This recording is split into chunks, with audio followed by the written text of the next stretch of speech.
So after teaching hundreds of lessons over the last couple of years, I've noticed that there's one bad habit that holds students back the most. When they're trying to learn a song and it's just feeling like it's going nowhere, if we can switch this bad habit out for something better, they usually start seeing progress right away. Now, the bad habit is this. Say my student is learning this minuet in G.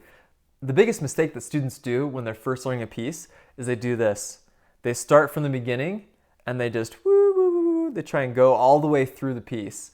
And this has a couple of problems, more than I might even be able to say here. The biggest one is that they're trying to do too much at once. When you try to do too much at once, it's totally frustrating because you might go a little bit and then you make a mistake there and you try and fix it and then you keep going and then boom, you make a mistake there and then there and then there. And so it feels like you're kind of going from failure to failure to failure instead of something successful to successful to successful. Like, is it any wonder that we hate practice? Is it any wonder that so many students quit piano? Because that's how it feels. If it feels like you're just failing all the time, why would you keep doing it? So what we need to do is we need to feel like we're having success quickly and more often.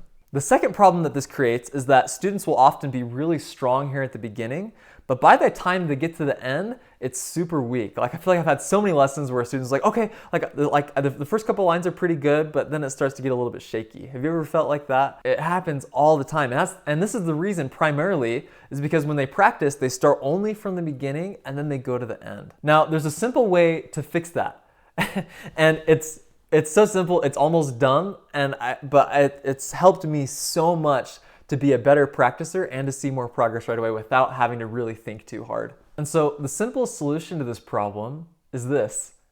We're going to reverse the way that we do practice. And by that I mean, what we want to do is we want to actually start from the end. I know that's like, what? That doesn't make any sense, but hear me out. I think this is super helpful. So what I would do if I was starting from the end is I'd literally just start on the last measure. That's not too hard. I could do that. So then what I would do next is I would go to the measure before that and kind of see how that goes. We've got... Okay, see how that one's a little bit harder. It's a little bit more dense. So here's what I'm going to do. Now that I've isolated a measure that's harder, I'm just going to repeat this one 5 times in a row. If I can get it right 5 times in a row, that means that I know that I'm ready to try and do this whole bit now. So now I can try... Okay, that's not too bad. And so I'll keep doing this process of kind of working through a few measures and then backing up and doing a few more, backing up and then doing a few more. And what's really cool about this has a couple of huge advantages, which is that when you're performing a piece, say for your teacher, you're actually going to get more confident as you go through the piece instead of less. Most people start really confident on the first line and then it just goes downhill from there. But with this method, as you go along, you're actually going to be more confident by the time you get to the end. And here's the thing, if you end a piece well, people will forget the mistakes that you made in the middle. If you can start and end it well, you're in a really good spot. That's the first thing that I think is helpful. The second thing that is really helpful is that it forces you to work in small pieces. You notice how instead of like starting right at the beginning and then I have all of this free reign to just keep going and make as many mistakes as I possibly can. Well, with starting from the back, from reversing this, I'm doing just a few measures at a time as I go through.